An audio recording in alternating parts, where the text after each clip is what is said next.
you. Nice to see you all. He was brilliant, ambitious, controversial, and one of the most influential secretaries of state in American history. I think we made further progress. Henry Kissinger served Richard Nixon, Gerald Ford, and was consulted by presidents of both parties on international issues throughout his life. Henry Kissinger has been a friend of mine. Nixon made him a national figure, and together they reimagined U.S. foreign policy, détente with the Soviet Union, relations with China, shuttle diplomacy in the Middle East.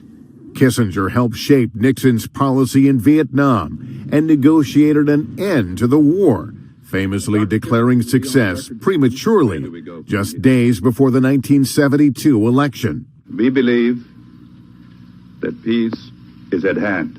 He was awarded the Nobel Peace Prize. Nothing that has happened to me in public life has moved me more than this award. Though his co-recipient, North Vietnam's Le Duc Tho, declined the honor. 4 years later, President Ford awarded him the Medal of Freedom. He was a master of pragmatic, big-picture diplomacy, but he had his critics, who described him as manipulative and insecure. Some called him a war criminal for his role in bombing Cambodia and widening the war in Vietnam. Born in Germany in 1923, Kissinger's Jewish family fled to America as Hitler rose to power. He became a U.S. citizen, served in World War II, and earned a Ph.D. at Harvard, where he became a professor. He caught the eye of Richard Nixon, who made him National Security Advisor, then Secretary of State, the only person ever to hold both jobs simultaneously. There is no country in the world where it is conceivable that a man of my origins could be standing here next to the President of the United States. But their relationship was... Welcome back to the Jordan Report, and I am your host, Robert Jordan. Everyone, please remember to like, subscribe, and share. All right, guys, people, many men in history, many notable men in history, used to always ponder or wonder what would happen if the Jews ever got control of the United States. They knew it would be a tragedy for the United States and a disaster for the rest of the world. And they were correct. It actually happened. The Jews got control of the United States, and it has been a disaster for the rest of the world. Now, a lot of people, especially young people, don't know how we got here, how we got to the point where we're running from war to war.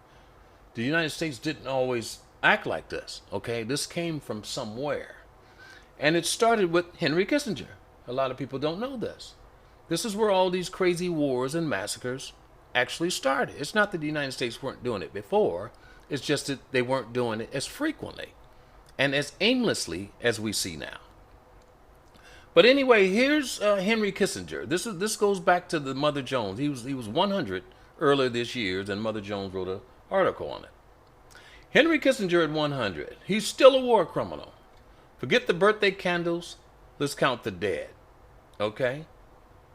Henry Kissinger is turning 100 this week, and his centennial is prompting assorted hosannas about perhaps the most influential American foreign policy maker of the 20th century. The Economist observed that his ideas have been circling back into relevancy for the last quarter century. That's the neocons, okay, that we're talking about. They're not responsible for all this we see today. This actually started with Henry. The Times of London ran an appreciation. Henry Kissinger at 100. What he can tell us about the world. Policy shops and think tanks have held conferences to mark this milestone. CBS News aired a mostly fawning interview veteran journalist Ted Koppel conducted with Kissinger that included merely a glancing reference to the ignoble and bloody episodes of his career.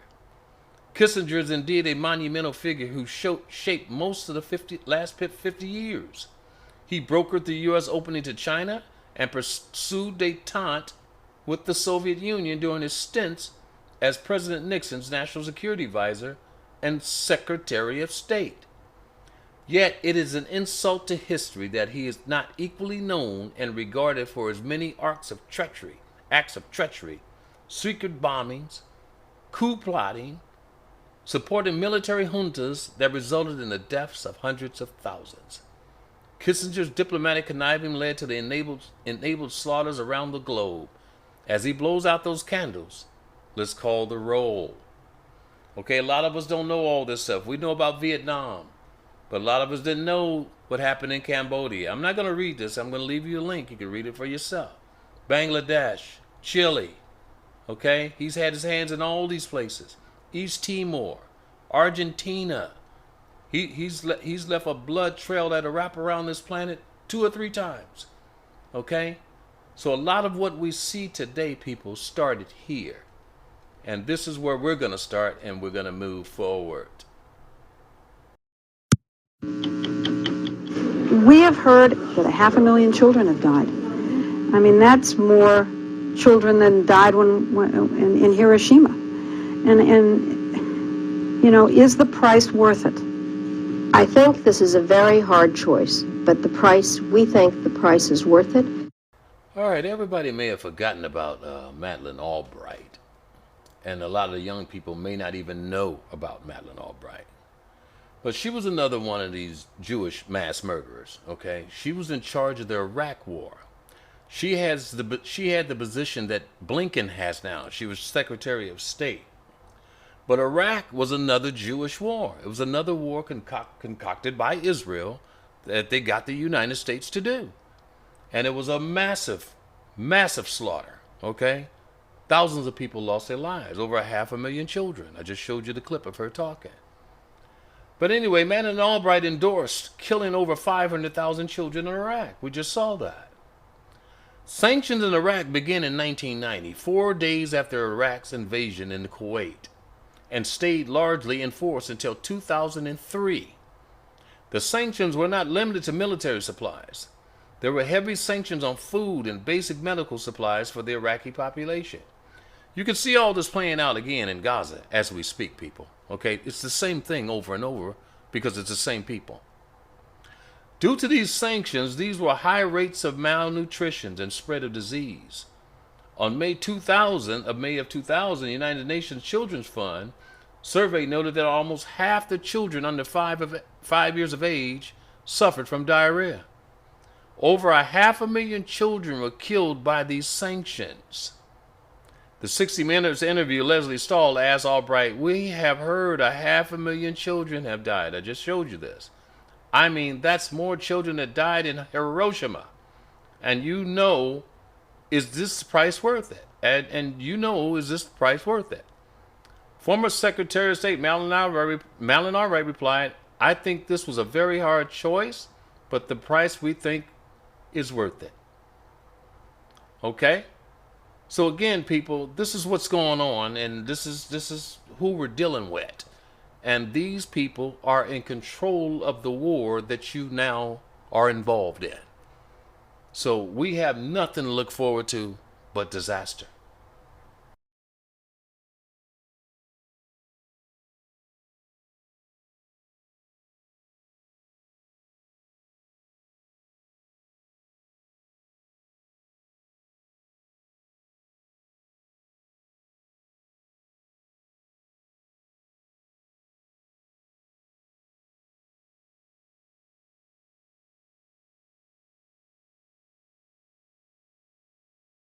All right, now moving on. We're coming home, people. The next major Jewish war was, of course, the Ukraine. Okay? And for those of you who don't know this, the Ukrainian people were genocided just as the people in Gaza were genocided. They were simply killed off. Now, the territory of Ukraine is still there, but the population has been totally decimated by their own Jewish president. It was a war they never could win, but it was drug on to genocide them, kill them off, and that's what happened, along with their Jewish allies over here in America, of course. Here's Blinken going over to Kiev, and he makes clear Biden administration is working to support Ukraine for the long haul. Okay, this is when all this first started. This is the same Anthony Blinken that's running back and forth, okay, over to the Middle East right now, starting another genocidal war. U.S. Secretary of State Anthony Blinken visited Kiev on Wednesday for his third trip to the Ukrainian capital since the start of the Russian full-scale invasion, where he doubled down on U.S. support for Kiev's counteroffensive, announcing more than $1 billion of additional U.S. aid and underscoring for an audience back home why the U.S. needs to commit billions of dollars more to help defeat Vladimir Putin. Blinken said the U.S. is determined to continue to walk side by side with Ukraine when he met with President Vladimir Zelensky, as he called the country's progress in the counteroffensive very, very encouraging. Well, Ukraine has lost the war, okay? Their population has been decimated. I don't know how or who's going to run the place, but Ukraine is another Jewish war and a disaster. And that leads us to the next phase. You must remember what Amalek has done to you, says our Holy Bible, and we do remember, and we are fighting. Our brave troops and combatants who are now in Gaza or around Gaza and in all other regions in Israel are joining this chain of Jewish heroes, a chain that has started 3,000 years ago from Joshua ben Nun until the heroes of 1948, the Six-Day War, the 73 October War, and all other wars in this country. Our hero troops, they have one supreme main goal: to completely defeat the murderous enemy and to guarantee our existence in this country. We've always said, never again. Never again is now. Guys, I'd like to show people this article, and I kept it for this reason. This was about a week after October the 7th, where everything started with the Hamas invasion and so forth.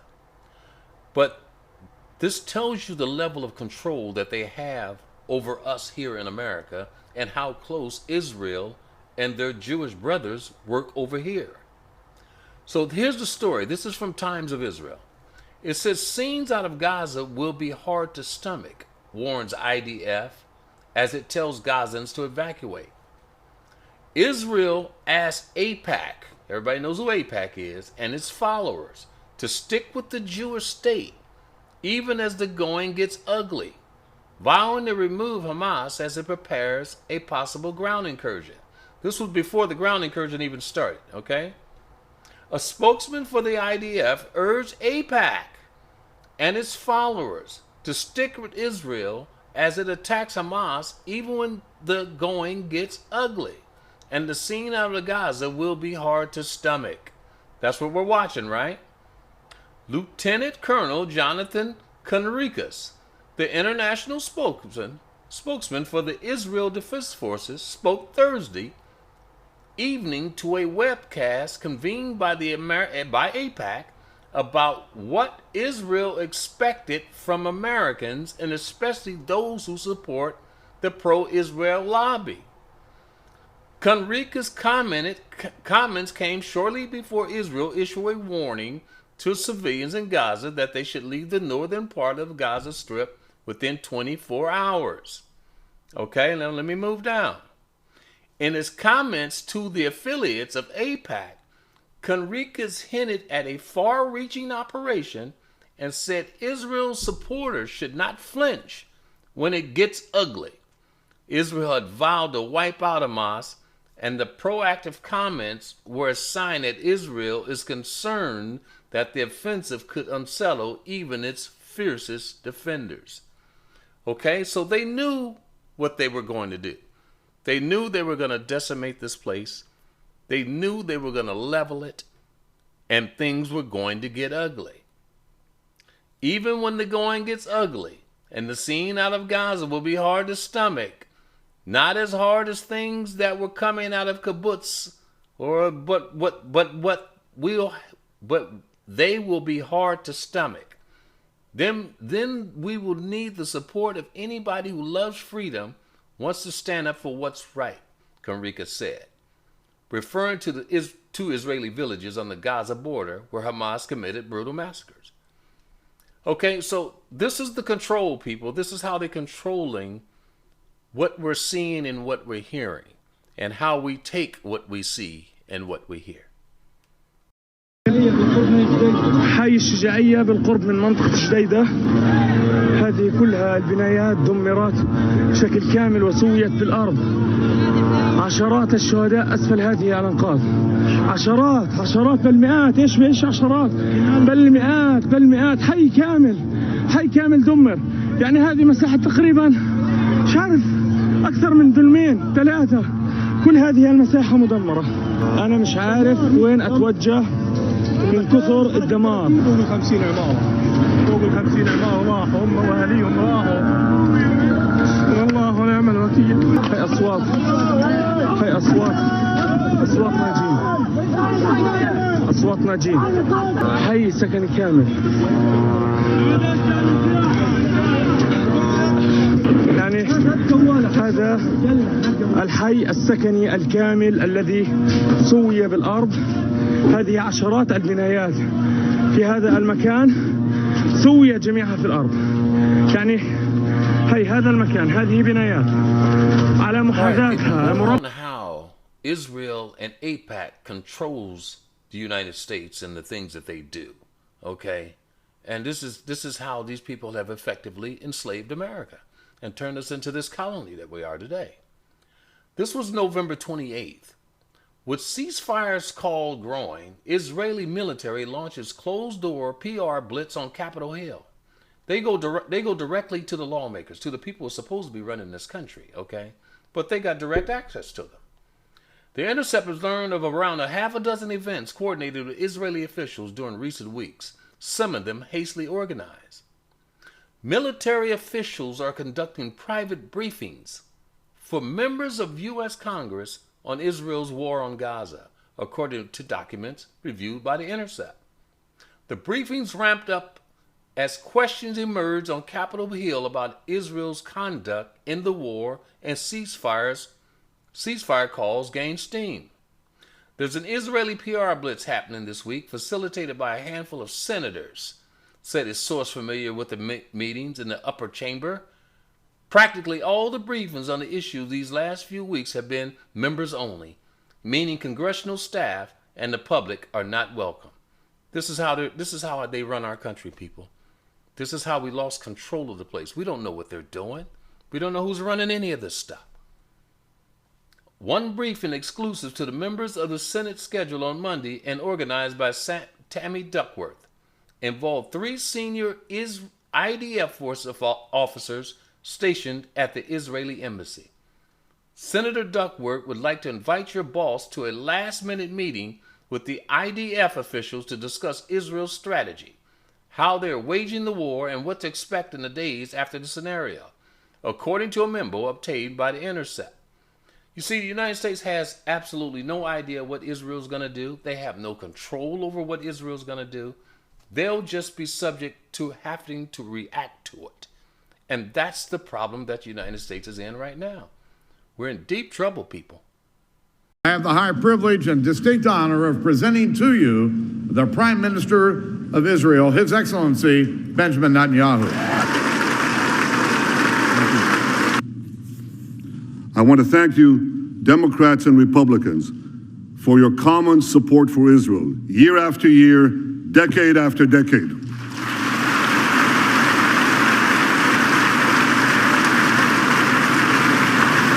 No matter on which side of the aisle you sit, you stand with Israel. And I will always be grateful to President Obama for that support.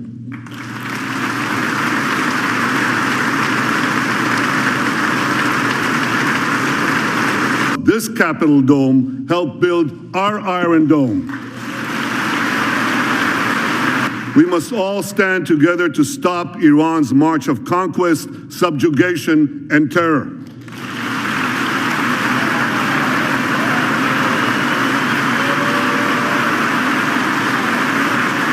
So when it comes to Iran and ISIS, the enemy of your enemy is your enemy.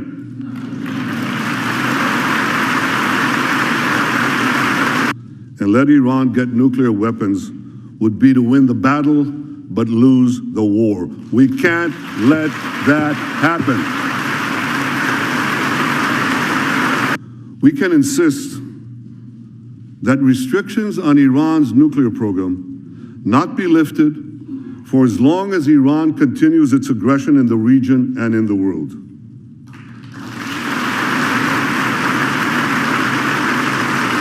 The world should demand that Iran do three things. First, stop its aggression against its neighbors in the Middle East. Second,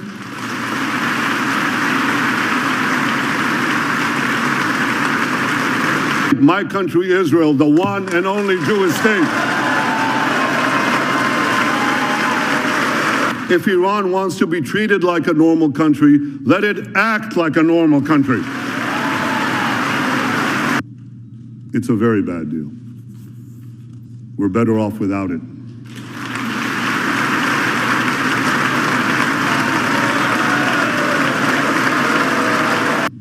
The alternative to this bad deal is a much better deal.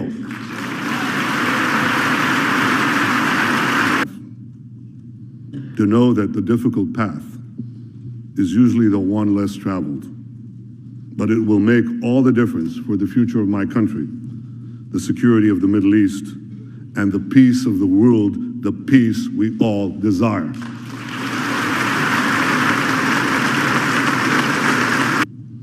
The days when the Jewish people remain passive in the face of genocidal enemies, those days are over.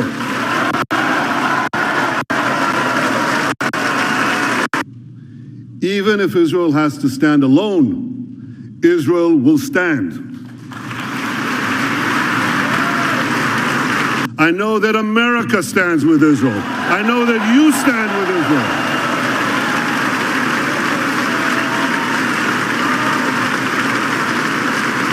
God bless the United States of America.